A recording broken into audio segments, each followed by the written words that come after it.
Hey, what's going on, man? It's your girl, TampaMystic, and we are live on the industry's most wanted podcast. But tonight we're kicking off something new.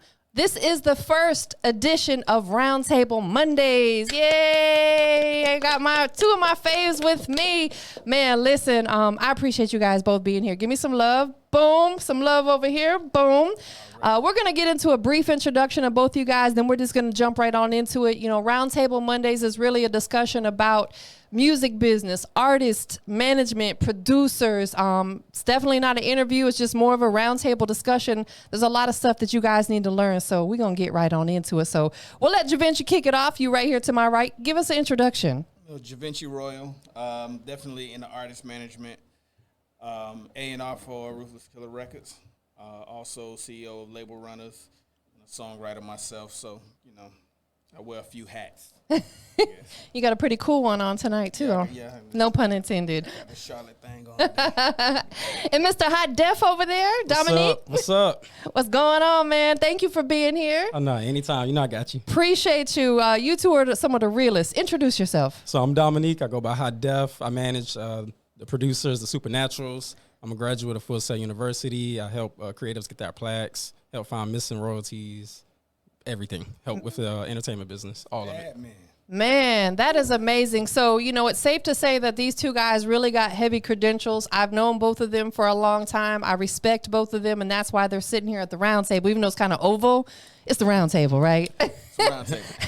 It's the round table tonight. You dig? So, listen, we're just going to jump right on into it. You know, we're talking all things management, whether it be you managing an artist, managing a producer, anybody that may require management at some point in time. So the first question I got for you guys, you know, what exactly is an artist or a producer's manager's job? Like, what is your job as a manager? And I'll let you guys go back and forth and answer that question. Yeah, so, you know, for me, a manager's job is to help get the creatives to the next process. To help push them forward, use your resources to kind of get them to where they need to be. I kind of always describe it as somebody to pretty much organize your life. Yep, definitely. Babysitter. Babysitter, you know what I'm saying? You got a lot of stuff going on, and then you need somebody to kind of manage the stuff that you got going so you can still focus on the creative process and be you. Mm-hmm. So, you know, that's what we pretty much do. But I'm pretty sure all managers kind of have that same, thought process. Cool. I just wanted to dive into that first because I think a lot of people have a misconception of what a manager's job is. So that's going to lead me to the next question. You know, what is the biggest misconception of what a manager does? Man. The biggest misconception is that your manager is your investor, your alarm clock, the person who does every single thing for you, your driver, the person who books everything for you, and that's not necessarily the case. Your manager is to pretty much manage, once again, everything that you got going on, but you have a lot of people who, you know, have this misconception that the manager is supposed to be putting up money and revenue and all of this stuff into you.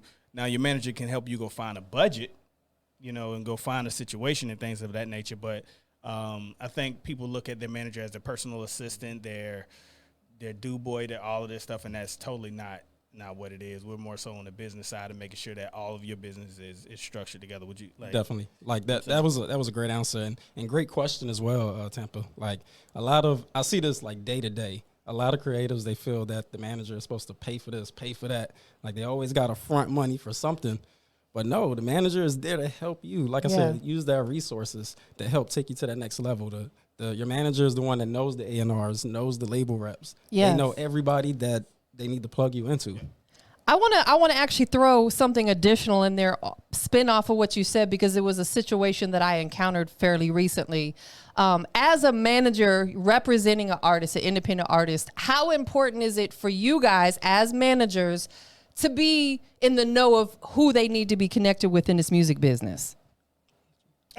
Well, it's number one, we're in a lot of meetings, even when the artist isn't there. So a lot of the people that they're connected to, sometimes they don't even talk to, but their career's connected to it. So I think we play a very big role in who they're connected with, why they're connected to them, who not to connect you with. I mean, I'm pretty sure I'm kind of even speaking for you. There's probably times where your clients, you know, have something on the table and you like, you know what, we're not going to do that. And they don't even know that you had to push that away. And it kind of keeps them, you know, keeps them away from the BS. I think you are that middleman between them and the BS and making sure that that doesn't come into them and mess up what they got going on. And you know, every situation is not good for your creative, for your artist or your producer. Right.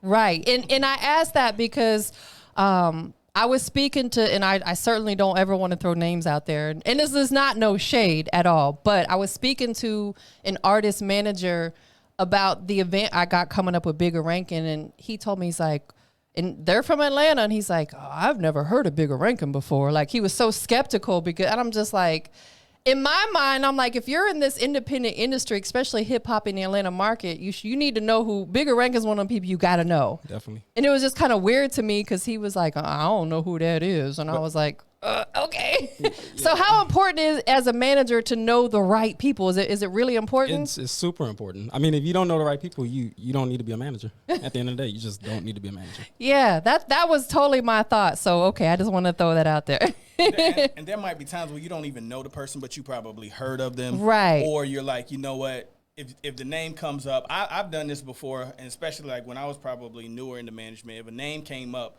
that I didn't know, the first thing I didn't necessarily jump to, I don't know that person, or I'm not going to rock with this person because I never heard the name. I did my research. That's what tried to actually find out who the person right. was, and if I could actually get closer to him, and then I knew I was going to do business with him, let me sit down and do a meeting with them and all of this stuff. So, yeah, like saying that you don't know who that is, that's really not an excuse to probably stay away from something because, you know, like, for instance, I didn't know who this guy was when I walked in, and he didn't know who I was when I walked in, but I promise you we're going to actually – just from this conversation, absolutely, we're gonna link. So I don't think that just because you don't know a person, you never know who y'all connected to. You never know who y'all close to. Y'all might have somebody that's like a mutual partner or a mutual friend in common or something like that you can really kind of get some business going and make sure that makes sense for your situation and your client situation. But other than that, like that's not a reason to not rock with somebody because you don't know who they are. Go find out and you learn who they are. That's Great your answer. It's your job to learn who they are. And you know, and even if you don't know who the person is, at least act like you know. And then go back and do your research later. Like one thing I learned when I was in the military was don't never say you don't know.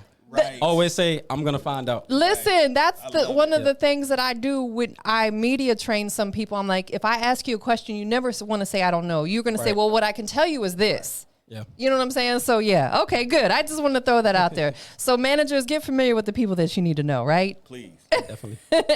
At what point does an artist or a producer, we'll stick to those two because those are probably the most prominent, need to start seeking management? Because I get people who have 200 followers, they have no motion, they're not doing anything, and they're like, will you manage me? At what point do they need to start seeking out management? See, that's a loaded question. It's a loaded question. Well, we got time. Go ahead. I think like the people who have the 200 followers or who has a grasp on what they're doing, I'm not gonna go take 20% of nothing. Mm-hmm. Like it doesn't make any sense for me to take 20% of nothing, or you're not really, you don't have any motion or anything going on. I think you need to seek a manager when you have some type of motion and when you have things and it's like kind of convoluted. Now, I've seen people who are very, very busy who had probably 1,500 followers, but they're extremely busy on other things. Their social media following probably is not the biggest thing, but they have a lot of stuff going on, a lot of motion. They probably need management. So there's really no gauge. You just need to see how much motion they have and how much work they really have and how much time they're, spending towards their career. But if you are not really moving, I don't think that you technically need a manager. I think some people just want a manager just to say they have one, just so they can sound as if they're doing something because they have a manager. But there's nothing worse than having an artist and you being a manager and there's nothing for you to do. Like that's a waste of time. So right. I don't. Yeah, and I kind of see that a lot as well. Like a lot of, especially upcoming artists. Yeah. They'll go around and they'll say, hey, I need a manager. Will you be my manager? Hey, they'll go to their best friend. Hey, you want to manage me? And there's nothing to manage at all. But like one thing that I try to do is I do try to help a lot of independent artists. The way that I go about it is I try to consult, help give them the advice. And then once I see that they're actually taking that advice, then I'll go forward. Like I may try to help manage, or I'll at least try to help them get to the point where they can go seek a manager. Yeah. And you know, the funny thing is, like, it's you doing that consultation and you consulting with that artist. It's probably all they need from you. They probably don't even need you to go right in and just be their manager. Like they probably need the knowledge that you can impart on them and be like, okay, you need to do this. This is the things that you need to seek out. And at that point, that's probably the services that you really even needed to do. You probably didn't even need to jump in and manage them because, like you were saying, like they probably might not even be ready for management yet. But then they can circle back around. Now they've made a connection with you. Exactly. Then they can kind of circle back around. Now they have options for when, you know, management, when they really, really need management for something for you to dive into. But that I'm glad you said that, because that makes all the sense in the world. Like doing consultations and really just consulting them or whatever like that. Sometimes the knowledge is all they need. The knowledge is everything. Yeah.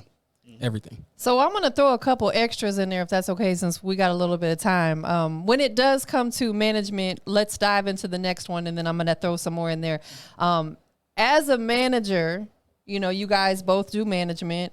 How do you decide? Because I'm sure you get asked a lot, you know, will you manage me? Will you manage me? How do you pick and choose? How do you decide who is going to be that next person that you manage? And we'll go with high def on this one first. So I base it off of work ethic. So like I'm gonna watch everything you do. Like you come to me, you ask me, I'm gonna tell you no from the jump. Like I'm gonna say no, not right now. Like you know. So I'm gonna be watching your Instagram, social media. I'm gonna Google Work you. harder. Exactly. I'm gonna come out to your shows. Everything. I want to see like what kind of presence you have. How does your fans interact with you? How good are you at picking up new fans? You know, at these showcases. So that's what I'm gonna do. It's all work ethic for me. I think. Well, with me, I manage a lot of R&B like artists, so I end up being a manager over. I have 4 ladies that I manage, and I've learned that managing males sometimes is a little bit different from managing females, even on the R&B side and a lot of that stuff. And a lot of things with the R&B, you're trying to find, especially with the sound, you're trying to find the right sounds, the right producers, the right people to work with. So a lot of times an R&B artist, they don't probably have the same motion as a rapper, or their following doesn't grow as fast as a rapper does, because rap is just a popular and a faster growing stream. So sometimes with the R&B artists, especially with the women, you have to make sure that they have the right people doing their hair, makeup, a lot of this stuff. So they have a lot of stuff that's on the table that they need help with to arrange that doesn't even cross over into the music just yet. Like there's a lot of stuff that they just need to get, like image wise and that stuff. So I just like he was saying, like you have to kind of, I'm gonna say no first too. That's why I was tripping when you said it, because I always just usually say nah, I can't do it right now. But if I know if I want to do it or not. Like when you come to me, I know if I probably want to do it, because I'm gonna look at your image. I'm gonna look at this and see if this is something I can dedicate my time to, because I don't want to waste your time either.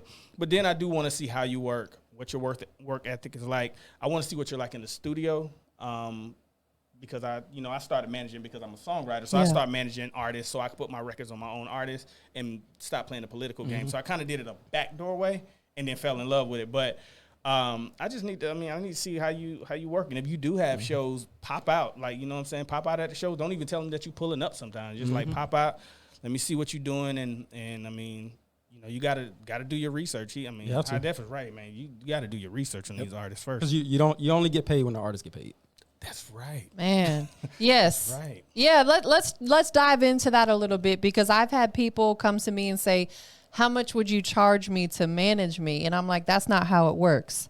It's not necessarily where you pay me a monthly fee to manage you. You get a certain percentage, whether you agree on 15%, 20%, or whatever it is. Let's talk about that just a little bit, because artists have to understand that whatever money they're making, you guys are going to get a percentage of that because you're managing their career. Let's dive into that a little bit. Discuss that a little bit. What can an artist expect? Is the norm about 20%? Yeah, it could be anywhere from 15 to 25%. Okay. And how is that decided? Is it based upon, like, do they get 20% of this and 25% of this, or is it just 25% across the board, or is it just a case by case scenario? I go off the emotion. If they got a whole lot of motion. Oh, you get that 25. But actually probably not. I'm just playing. I probably would take the higher percentage if they don't have the most motion. Yeah. So I could try to get more out of it when the play hits. But like if they have a lot of motion and I know that it's a lot of work, I could probably deal with that 15 to 20%. So I mean that's everything's negotiable. When you start talking about contracts and everything, like there's no such thing as a standard contract. Right. Everything is negotiable. Depending on if you have an artist that's coming in and they have a lawyer that's kind of working with their deal and things of that nature, and you got your lawyer probably representing you on this. So there's so many different ways to figure out where the percentage is going from. Sometimes with the artist and the manager, if they just really clicked up, they'll come up with that number. I know me and Asia, we came up with our contract, and she told me what she wanted, told her what I wanted out of it, and then that's how we really came up with our agreement. But that's different from another artist. Absolutely. So it's a case by case scenario. Yep. Same for you. Yeah, same for me. Like if the artist is, if I know the artist is gonna be a lot of work, then it's gonna have to be that 25. Yeah. But what I try to do is I try to keep everything at the average, which is 20%. Yeah. I don't want to hit anybody over the head. At the end of the day, everybody got to eat. Yeah. And you're not the only person that the artist has to pay. Right. So Understood. Absolutely. When you decide to take a client on and you start managing them, what do you expect from them?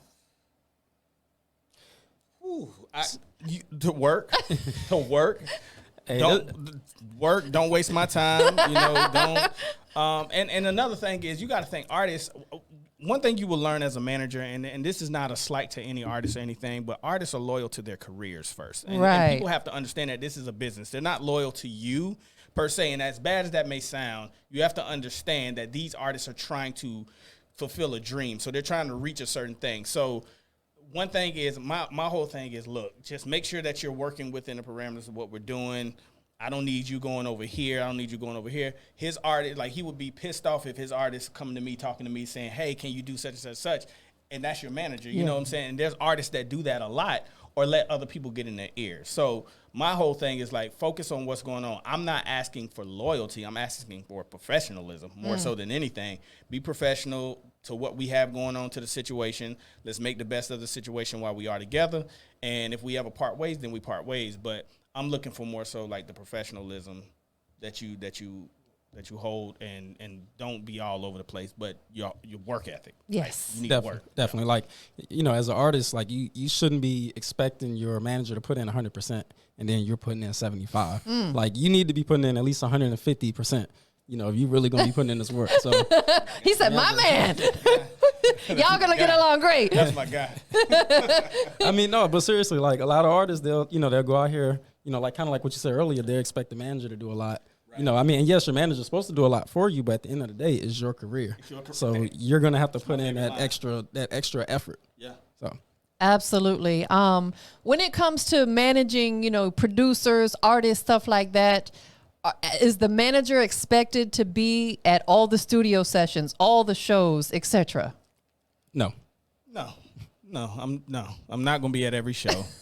Especially with for instance, you heard how much this man got going on. Yeah.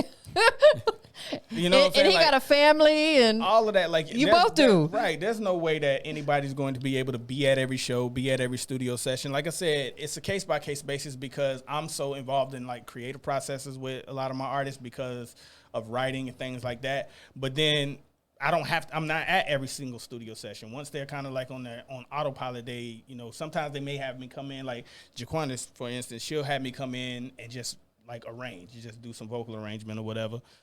Or we'll actually write together, or I have record. It's case by case basis. Everything I think is case by case basis, but I ain't showing up everywhere, bro. I can't show up. You can't do it. You can set up the play, but you don't have to show up everywhere.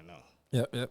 But they expect that sometimes. Yeah, they expect every show, but that's also why you have different categories of managers. Right, road managers. Exactly. Yep. Exactly. Absolutely, that makes sense. But I will tell you, every time my producers come in town, like you said, case by case. So when my producers come in town, we're like family. So whenever they come in town and it's time to plug, I make sure my schedule's clear just for them. So I'm gonna go hang out at the studio with my artists sometimes. Well, or my the key producers. word that you said was come in town. Yeah, so that means they're not here all the time. Right. So exactly. that's a different story. If you're coming in town, you know what I'm saying? If Michael Knight comes here, Yeah. of course I'm gonna make sure that Because he managed a producer as well that's out of state. So I'm gonna case make by sure case. it's case by case. I'm gonna make sure. See, that's a good point. But if you're actually in town and you is like you got a show on Wednesday, but then you got another show on Saturday, you might catch me at one of them. Yeah. Or if it's a situation to where like we just jumped off of a tour, every show that Jaquanis was at, of course I was there because of just. I'm her manager, so of course there was no tour manager, road manager, all of these other managers that she would have at this point. Yeah. So of course I'm gonna be there for that. But if she has like a show like on a Thursday in downtown Atlanta, I'm probably not gonna be at that one all the time or something like that. Right. But when they're out of town, but that's a different story because and plus you coming from a genuine place of that's your people's. Yeah, definitely. You know what I'm saying? And sometimes it's like, of course you get that relationship with them. So if they come in town, like I have 2 that's out of town. Yeah, so you'll do the same thing for them. Absolutely.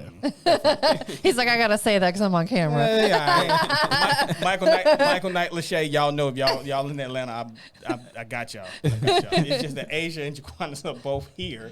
Right. So Yeah. You can't make it to and everything. Jasmine is here. So like I have 3 that's here. Yeah, and then plus you manage multiple. So like with Yeah. me, I'm only focusing on a group.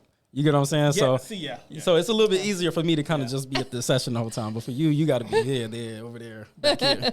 So Or I could be at home. Right. Like I said, tell me how the show went. Tell me how the show went. matter of fact, put it on Instagram Live. Let's watch it. Right, I'll tune in. I got you. Well, especially if they're an artist or a producer or something that really like understands the business and you don't have to babysit them, you don't have to always be there. Yeah. Most definitely. And sometimes they have a team. Like if they have a team that's with them all the time. Now one thing I don't do, like I said, I do manage women. So I'm very big. They call me granddad a lot because I'm so overprotective over them. So I'm not gonna let you be in a spot by yourself. Now I'm not gonna do that. But if I know you got your squad with you, your team is with you traveling with a few people, then I'm a little bit more at ease. But I won't let you just walk up in a spot by yourself. No, definitely not. I'm not gonna do definitely that. not with not a female artist. Yeah, absolutely. Yeah, like you said, if she don't have a crew coming with her and she's by herself, you don't want her out in the streets by herself. No. Understood. Dangerous out here, bro. So if you guys start managing a producer or an artist, and of course they're going to get people that come directly to them to book them or to get beats from them. How do you want them to handle that? Like if I'm shopping for a beat and I go straight to the producer, but he's got a manager, are you okay with them shopping straight to the manager, or should they be, or straight to the producer, or should they be coming to you to negotiate whatever it is they want to negotiate? So they should always go to the manager. Okay. Never go directly to the artist. Like for example, like with my guys, we have a system set up. Yeah. You could reach out to my producers, no problem. You can have that number. But as far as anything business wise, no, you got to come to me. Yeah. Like, I think I would love that though. Like I'd be like, talk to my manager. Well, it keeps everything organized Yeah. as well. Because like as a manager, you know where certain records are going to. You know if this, speaking from managing producers, this record might be going to this artist. This record might be going to TV. So forth. And if an artist go to the producers, the producers may not know exactly what you've already done. So they may end up giving away something that you've already sent to somebody else. Right. I think with me, like for instance, like with Michael Knight, it's a little bit. Like he has a BeatStars page. So if somebody actually goes and does something and they're leasing or whatever, I really don't care to have my hand in that because that's just kind of on autopilot. Yeah. Just leasing beats. But anytime there's an exclusive that is bought, then all that actually comes to me. Mm-hmm. So then I'm the one negotiating. So when y'all think that when they think that they're negotiating with him, they're negotiating with me.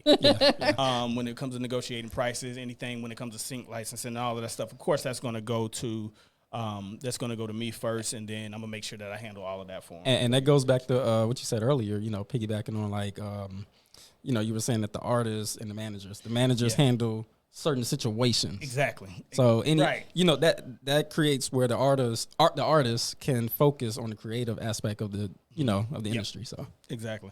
Like I said, anything that's like on autopilot like that's kind of hard. I mean, I can't manage how many people. Right. The man is probably leasing over 100 beats a week. So it's like I can't really. Right, you can't keep your hands on that because that's what BeatStars does for him. They manage that exactly. basically. They manage all that for him. But when it comes to them doing, because once again everything's negotiable, right? So if somebody's actually coming along, they want to do an exclusive, then that actually comes to me. But there's a lot of times where if I'm in certain situations or in certain rooms, of course I'm shopping for him. Yes. But I'm shopping for him on other things as far as like the sync licensing or to bigger artists and stuff like that. But yeah. Can you break down real quickly for people that may not understand like what sync licensing is? You know, a lot of people have probably heard it, but they don't understand what it is. Do you mind breaking that down for us? One of you guys? Well, a great friend of mine told me that it's the next wave of the industry. So basically, sync licensing is getting your records on TV shows, commercials. Yeah, like it's huge, and the money is crazy. I took like a class online to do sync because I was actually about to go into a meeting about sync licensing. So I just took this class because I like to go into the meeting kind of armed with, you know. So if I know something, I'm like, I don't know it all. I'm one of those people that I'm like, look, I don't know everything. I just know a little bit about a lot. So I took a class, and in the class there was a guy who does sync licensing. This is his career. Man has 730 something followers on Instagram. Does not want to be known. Does not want to be anything. Made $250,000 last year on sync alone. And he doesn't do anything but sync. I want to be that guy. He like and like I think he got his one of his he's a producer, but he does like live instrumentation and all type of stuff. I think he had a couple of things in like a couple Marvel movies. I mean, he had a couple commercials. You know, all you got to do is you land a couple commercials or some of these shows, man. That's a couple thousand right there. Easy. Yep. Easy. Like it's like some I've seen where people have gotten like a wave like 5,000 just for the actual, you know, the usage of it alone, and then they get the royalties on Yeah, that. man, I've seen and heard from, you know, people that I know, like 40,000. Easy. Wow. Yeah. So as a manager, is that something that you would actively help seek out for your artists and producers? As a songwriter, Definitely. that's what I seek. Even that, but even as a manager, definitely. I mean, because at the end of the day, you get paid off of whatever the artist. That's or that producer 20% kicks in, or 25. 20% right there. So 20% of 40,000. Come on, That's easy. Yeah. Most definitely. I want to dive into a little bit about with Dominique. You help artists. You know, of course, you manage producers, but you also help artists, probably producer as well, get their plaques. Yep, I do. Actually, and videographers, like I just helped my homeboy get his Billboard plaque. So let's talk about that a little bit. I know it's slightly off subject, but I want these artists or producers or videographers that may see this understand exactly what it is that you can help them do. Yeah, so as far as getting your plaques, whether it's Billboard, Apple Music, your RIA plaques, if you qualify for them, I help assist. And at this moment, I decided not to charge anything because I kind of want to just help. Because at the end of the day, it's like you created this product, this music, and at the end of the day, you at least deserve what you should be getting, which is that award. Right. So I kind of got into that. I also kind of help with finding the royalties. So if you kind of have an issue with, you feel like maybe your label owe you money, or you know, you just missing money somewhere, I kind of help assist with that as well. That's amazing because there's a lot. Admin deals as well. Yeah, I do admin deals as well. Yeah. And you don't charge for that? I mean, a percentage. Okay, I was gonna say because this is gonna be where we disagree, and like because the amount of work that goes into that, bro, is like crazy. Yeah, it is. Like, it's trying to find that, and you know, you going all the way. Well, around the world so with the royalties, I'm really picky on that one. Like you have to have everything set up. Like you have to have all your paperwork. I mean, because really, it's not that hard, to be honest. It's just kind of going in, calculating numbers, looking at everything, make sure everything match up. Gotcha. So yeah, it's not hard as it sounds. It's just a lot of reading and counting. But actually, yeah, when you start getting with the labels, like I did have a situation where a close friend of mine, some money was owed to him, and we found a lot of things that was wrong. Yeah. And I ended up getting in contact with the attorney at the record label, and we kind of got all that situated. So beautiful, because you want every little piece of coin that's owed to you. Yep. Big facts. When it comes to an artist or a producer and they're seeking out management, right? Who should they be looking towards? And I'll give you an example because I seen coming down my timeline, I be nosy on Instagram. There was an artist from out here in Atlanta, and he posted a video that his manager he was allowing his manager to upload his music to the digital platforms, which, okay, that's cool. But she was putting herself in the writer's cred, and he didn't know anything about it until like later on down the road. And it caused a big stink between them. And of course, he took it to social media to air her out. You know what I'm saying? So I ain't gonna say no more. But when it comes to an artist or producer and they're seeking out management, who should they be looking to? Number one, find somebody that's going to run through a wall for you. All right? Find somebody that's going to Incredible Hulk that knows, that pretty much has a grasp on the music business. It's kind of always changing, but it hasn't changed much, if that makes any sense. So have somebody who kind of has a grasp on that and really can dive into that and can go get things for you and can kind of, you know, shake and move in rooms. Also get somebody who's not, you probably don't want to necessarily get an introvert. You want to get somebody that's a monster sometimes, because we have to be the a-holes. A lot of times, whether we're talking to the labels or whether we're talking to whoever, we kind of have to, we are hired to be that, the monster behind you. So get somebody like that. But, you know, definitely if it comes down to like somebody being shady like that, because I don't think, like, you can do all your research in the world and you're dealing with it's imperfect people dealing with imperfect people. So you can have all of the, you know, anything can happen with anybody. So like when you're looking for that, you can't really see that somebody's going to probably add themselves to your, you know, to your publishing and all of that. But it's good to still do split sheets, y'all. Like still do a split sheet in the, like, and have a copy of your split sheet. So if something like that went down, you already have a copy of what the split sheet is supposed to look like. That's where that paperwork so if comes somebody's in. uploading all of this stuff, they need to be uploading it based off of what's on the split sheet, not based off of what they want to actually do. They didn't write it. They didn't do anything. They didn't produce it. They don't have any credits on that. Then they're not entitled to that. So you just need to kind of be on top of that. Also, artists, if you're an independent artist, listen to me. It is very, very vital that you understand how to upload your own music as well. Facts. As far as making sure that you're publishing and everything is straight and making sure that you understand how to upload that, who gets what percentage and all of this stuff. You need to still know how to do that so you don't run into these things, because sometimes if you have somebody doing it and you don't know who that is, you know, like you said, you manage your partners. Yeah. So you ain't gonna slight them like that. You know what I'm saying? I would never slight my artists like that, but sometimes you don't know who you're dealing with. Right. So make sure that you understand how to do that, and you can go check it yourself and make sure that nobody is trying to put themselves in there, because, you know, I've heard of managers having, you know, doing slimy stuff. BMI, and then they just slide their IPIs and then just like, pep, pep, pep, pep, I'm on this song. And no, you're not. You're like, you didn't do anything. Like, you're the manager. You don't own any of this song. It's a lot of snakes in this industry. Yes. I've seen managers buy like purchase beats or something like that, and then now they want producers credits, and you didn't produce it. Like, you just, you know, it's I've seen so many things, but just kind of know how to do things. Don't be the artist like that. The days of just sitting in a room and playing dumb and just like letting somebody talk for you, kind of know what is being talked about on your behalf. Yeah, definitely. Like, you really need to know these things. Yep, that goes back to having that knowledge. Like, you gotta have the knowledge. You don't have to know everything, but at least know the common, like the basic. Right.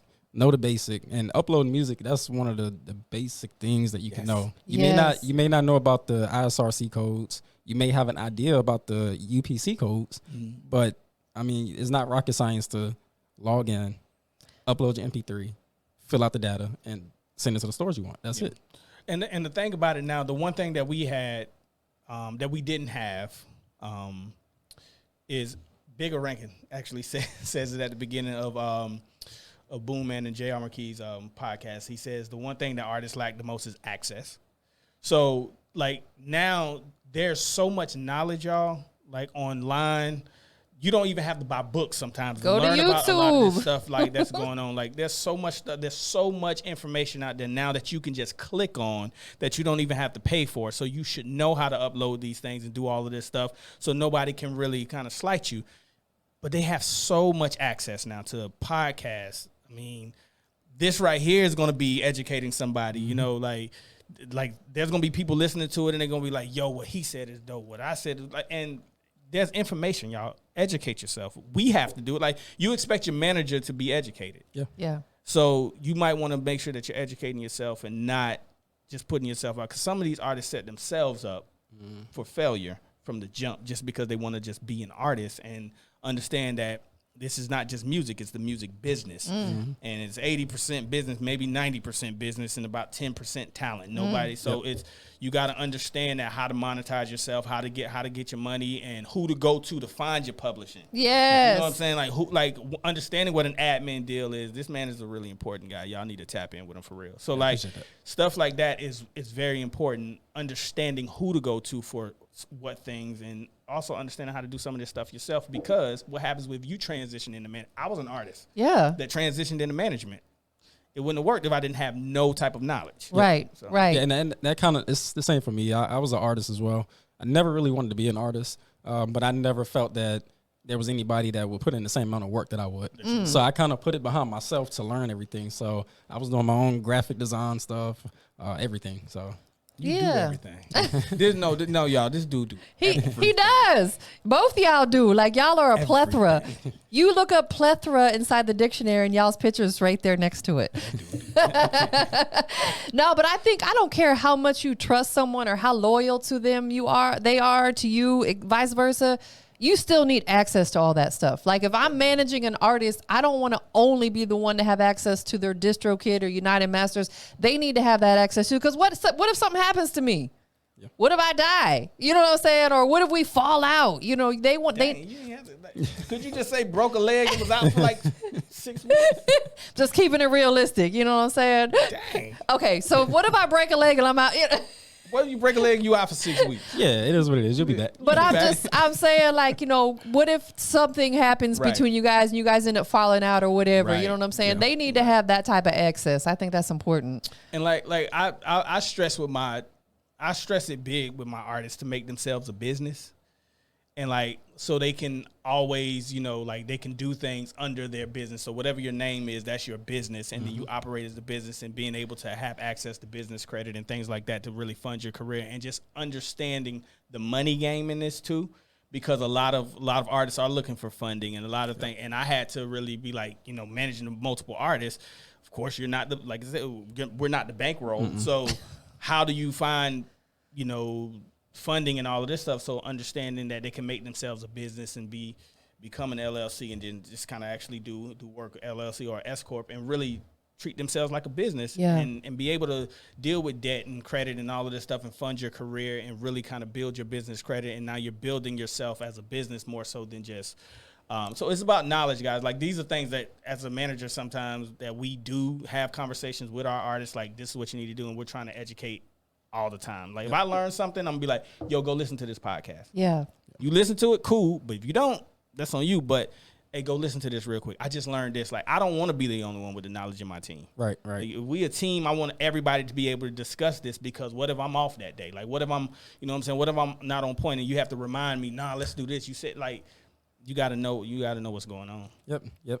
Yeah, your team need to know exactly, like, how to move forward if you're not available. Like, I had a situation last month. My mom passed away.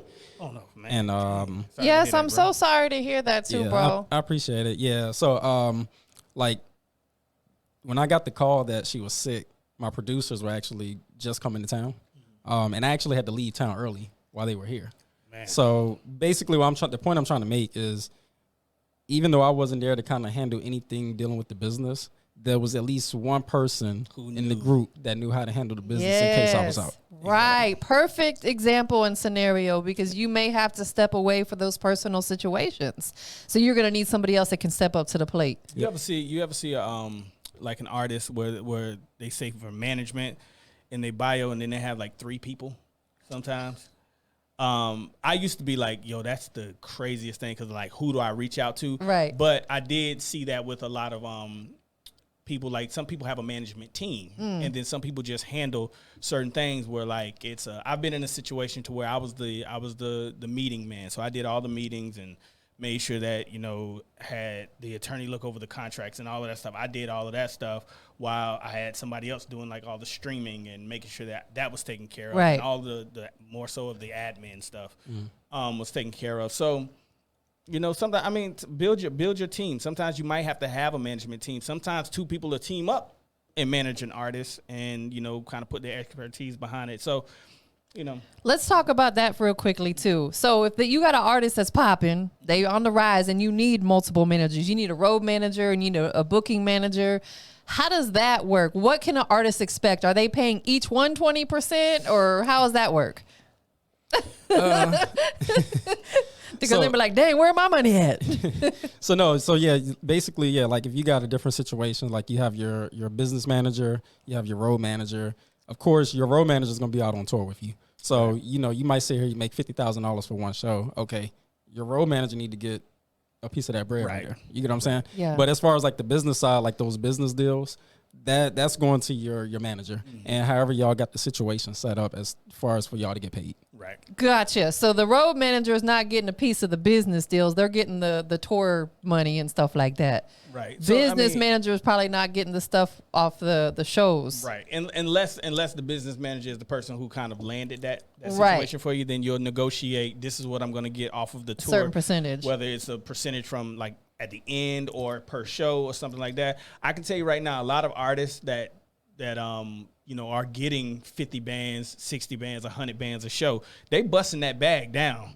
Yeah. Like they not getting 100 bands themselves. Facts. They busting that bag down because they have, whether it's they front the entourage, but if they have a road manager, if they have a security, a business manager, security and all of that stuff, they busting that bag down. But it's like I said, everything is negotiable. But once again, that's your team. Yep. Having meetings with your team is like, okay, you're going out on tour. This is how much you're going to get. This is how much you're going to get. This is how much you're going to get. And and everything needs to be discussed like prior to everything. Yes. Like you don't need to all of a sudden be like, oh, I'm going on tour tomorrow, and then now you getting paid, and everybody like, how much am I getting? How come he's getting more? All that need to be worked out behind the scenes when you kind of already know that something's going on.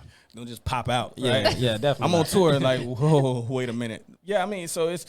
I think a lot of people don't understand the importance of planning and the importance of actually meeting and really understanding what's going on and having a team. You have artists now that's very selfish who don't want to bust down the bag that about 3, 4, 5 ways. But you have to understand like it's if you want your business to continue going, then you need to negotiate these things and have a solid team that's doing all of this. I couldn't possibly be a road manager. I don't know if I could do that.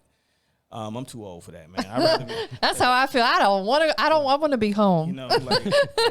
When you out and doing your show in 50 in cities, Spokane, Washington. I want to be on a golf course. Yeah, when you're gone for like 3 months. Yeah, bro. You know what I'm saying? So it's like, I don't know if I could be a road manager. Never. But sometimes like a road manager, but like once again, it's the different personalities that you pick for those things, and you got to have somebody who's like literally go, and okay, this is not working. This is like the sound check went bad. How do we make the sound check right? You have to have somebody that's ready to do that on a daily basis. Yes. Now your road manager does kind of serve as more so of a babysitter, as making sure they show up on time. Your road manager, that's all it is. They're making sure, hey, you got to wake up 5:30 in the morning. You got that interview. Yep. They are the real babysitters. We're not. Yeah, we help you get the money. We help you get the money, and then they help you collect it. And then make sure that you on point. But yeah, you just have to know. Some people have, like I said, a manager, road manager, and a business manager who kind of oversees a lot more so of just business deals and But to go back on teams, like just a piece of advice that I want to give to creatives is if you feel like you're ready for management, build your team around you. Yes. Use your friends. Yeah. Put everybody in a position where they can also win and eat at the end of the day. Yep. Because if they're your true friends or your so-called family, at the end of the day, they're going to help you get to that next level no matter how hard it is. That's why I tell artists, don't ever surround yourself with artists. Because every artist wants their shot. Nah, for real. So don't surround yourself with 10 people and all of them are artists. And every artist think they're hot too. Every artist think they the one. Yep. And every artist is gonna make you $1 million. Never made $1 million in their life, but they're gonna make you $1 million. So like surround yourself with people who really want to learn like the business. I have that's like with me with label runs right now. I'm just building a team, but I have people who are hungry. They like, yo, I want to be a part of the music business. I'm like, okay, then you need to learn this and this skill so we can actually move forward and do this. Like, surround yourself. Man, you on point with that. Like, surround yourself with people, but get a team that want to work and want to, really put in on this, and get somebody who wants to really do management. And see, and think about it. If you build your own team, use your friends that's around you all the time. Like, if they're around you every day, Yes. that needs to be your team. Absolutely. And start appointing people. If they're your friends, you're gonna know what their strengths and weaknesses are. Right. So you're gonna know, hey, You're good at this. yeah, my homeboy right here, hey, he's good at business. Yes. So let this him guy could be focus the on it. social media Yep. manager. Hey, my boy always taking pictures. Right. He's He the need to be the content. You need to be the photographer. photographer. Right, right. So, appoint your friends, your homeboys, your homegirls. Because, I mean, if you're that artist and you become that next artist that blow, now you really look at it. Now you just created a way for all your friends and family to get paid instead of them Yes. always reaching in your pocket saying, hey, can I get a, There's a lot of successful artists that you'll see like that are real successful, and they've been successful for 10 years plus, and not much around them has changed. Meaning, like, a lot of people started from the bottom with them. Like, you have managers who started from the bottom. Like, Jay-Z manager Tata, he started with Jay-Z and them. Like, it wasn't like he was just this big manager, and no, he learned the ropes with them. Like, sometimes Yeah. you're gonna learn, Right. y'all gonna learn together. But you got somebody who's like, if this is my partner, I'm not gonna let nothing. I'm going to go through the wall for him. Yes. You know what I'm saying? That's why I was saying, get somebody that's gonna run through the wall for you, that'll learn the business and that'll learn things about everything. Then we can learn together. But I'm just handling this over here, and then, like you said, appoint this person to this, and you do graphic design. That's good. Okay, so you do all the graphic design, and I'm gonna put you in charge of social media. And I'm gonna put you in and just make sure that you build a solid foundation around you, but you can trust.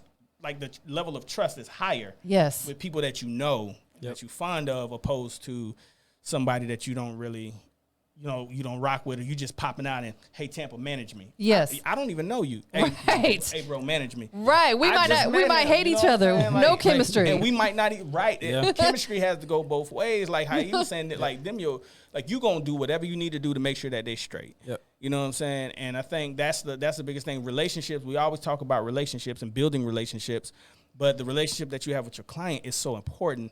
So it ain't good to just go out and get somebody who probably has multiple artists, or get somebody who has the big artist, and you feel that just because they got a big artist that they need to manage you. They might not be able to do nothing. And what you're saying, a lot of times when those managers, when they have really big artists, they don't have time for you. They don't have time for you. So you're just going to be sitting in the background. Yeah. Yeah. So, but you might be able, like, yo, I got the same manager as such and such. Well, such and such career is popping. Yep. Yours isn't. So you need to find the right people around you that can really dedicate the time to you, and really dedicate, a lot of knowledge to you, impart a lot of knowledge on you, and spend that time with you, and y'all can grow together. Don't necessarily just run out here just trying to find the first manager or somebody that you know doesn't have any knowledge, or another rapper. Hey, bro, why don't you manage me? Yeah, that's my homeboy who's also a Secretly, rapper. he want to be in the studio, you know what I'm saying, rapping himself. He don't really care about getting you out there. Like, get people who really want to work and work in their positions, man. And and do your homework too. Like how we do our homework on the artist. Yes. Do your homework on the Yes. different managers. Yes. Right. Don't just go, don't be like, hey, I know this person manages this person. I know this person manages this Right. person. Don't just go to them and say, hey, can you manage me? No, do your Right. homework. Yeah, that's like the same thing. Like, if you looking for an attorney or Yep. something like that, like, you find out who the best one that fits you. Exactly. Right. Like, you know what I'm saying? I mean, I know my personality is very strong. I might not be for you. Yeah. You know what I'm saying? And you seem like a real no BS type of guy. Like, his personality might not be for you, but it might, you know what I'm saying? But it might actually be for you. But, we here also to hold you accountable. So a lot of times the way our delivery might be a little bit different, and you might not like that. You might be a person who don't like how we deliver our message. Yes. So if that's the case, then you need to probably go find somebody who probably delivers that a little bit softer, but can get the job done. Yeah. Like, it's Let me ask you this. research. I know both of you guys manage people who are out of state, Mm-hmm. right? And that's working for you because you got good relationships with those people.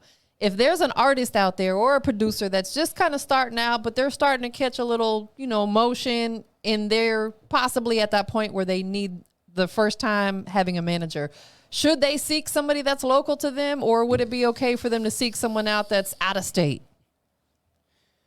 So I'm gonna be honest. Again, that also goes on work ethic. Like, because if you're seeking a manager that's out of state, you can't.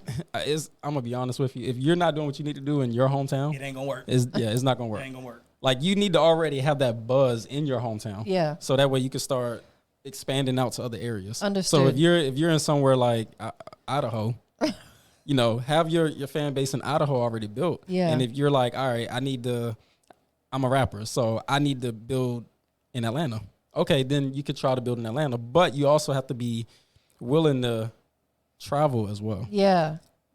And you probably need someone that's going to be able in the beginning stages to be pretty hands on with what you got going on. See, my two artists that are out of state are in Charlotte, so they're right up the road. And of course, you know, Charlotte is like a second home to me, so I'm very familiar with the ground. That's actually dope. My producer's there in Winston-Salem. That's dope. Yeah. Yeah, my producer's in Charlotte. He's in Charlotte, and Lachey is in Charlotte. Okay. So like it's a little bit different because when I can get there, but I've had people in like L.A. ask me to manage them, and I'm like, I can't really do it. And number one, too, you got to realize too, a lot of times the circles that we move in, a lot of things that we actually do, is certain plugs. You're here. Yes. I can put I can shift all my artists to you, and you're right here. Right. And there's a lot of different plugs, Bigger and Kingpin. A lot of these people are here. Yes, right. I can't necessarily navigate the way I need to if you're in Phoenix. Yeah. Like I can't really navigate the way I need to if you're in LA or Vegas or somewhere over there, or I can't really get to you. Now, if there's the means of us being able to just like, go at the drop of a dime, which right. means that you probably got a big budget to where I can actually come out there and do what I need to do. Different story. But we can have all the connects all we want to, but there's something about them that is the reason why they come here to rock with you, and there's a reason why they come in here to lock in with you, and you can go up there. But the further away, the harder I think it could be. So if you seeing somebody just on Instagram makes us all close. Like social media makes everybody close. Like everybody is neighbors because of social media.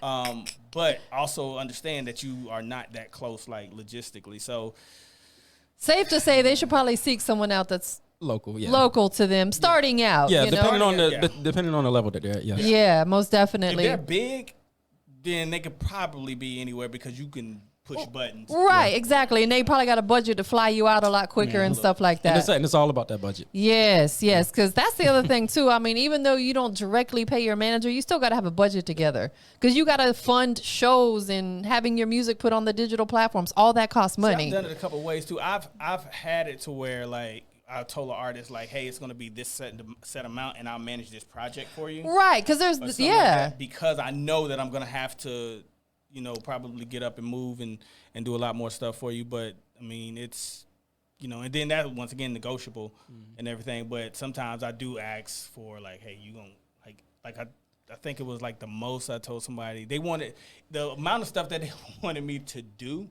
I was like, bro, that's gonna be anywhere from like 5 to 10. Yeah. Like because there's a lot of stuff that like this game ain't cheap. No. And a lot of just because I'm a manager doesn't mean that the doors I'm getting you in are free doors. That's right. Like there's fees that come with these. You're using your connections and putting yourself out on the line. Because what if they mess up and you put them out there with a bigger ranking and they screw off and so you got to be mindful. Well, before and then everybody looking at you kind of. Yeah, and I that's why I don't. I get so many people that want me to walk them to bigger, and I don't do it. Just because I'm like, my face card is so good with him that I'm like, I'm mindful of who I really put over there with him. And you have to be like that. I mean, a lot of people look at you like you're not trying to help, but I'm at the end of the day, them. it's your relationship. That's right. That's right. And you don't want to ruin your relationship. Period. Absolutely. Well, before we close this out, I want each of you guys to drop a gem that you normally would drop on an artist or a producer, a tip, a gem, something like that. Givenchy, what you got? I'm gonna go to my main one. Always be ready for your yes. You're gonna take a million no's in life. Like everything, like from the most common word that you're gonna hear from the time that you're born is the word no. So, what you do with the yeses is what makes you great. I say this in multiple interviews. I used that the other day, by the way. Like what you do with the yeses is what's going to determine how great you are in life. So just understand that the word no is coming. Don't be offended by it. Just go harder and just be ready for your yes. So one yes can offset a million no's. Yeah. For me, I always use consistency. Never give up, never stop. Just keep going, keep pushing, because you never know, like what's around the corner. Like I like to look at. There's a meme that's been going around on Facebook. Might have been on Instagram too. There's this guy. He's got like a little pickaxe and he's hitting the rocks. Yeah. And the diamonds on the other side. Yep. And the diamonds on this other side, but he gave up like one more hit, he would have had the diamonds. Yes. So consistency, keep going, keep going. Like you said, it's always that one yes somewhere. Yeah. That's great. Well, listen, I want both you guys to give out your social media where they can follow you at. I'm so excited that you were here to kick this off with me tonight. So where can they follow you guys at? You can follow me on all social media, High Defynition, HIGHDEFYNITION, and you can Google me as well. Yep. All social media, Givenchy Royal _CEO. And that's it. You got anything else before we get up out of here? I'm about to get all this man information. That's what I'm talking about. He do everything. Y'all think I'm playing? He do everything. Networking. We up out of here, y'all.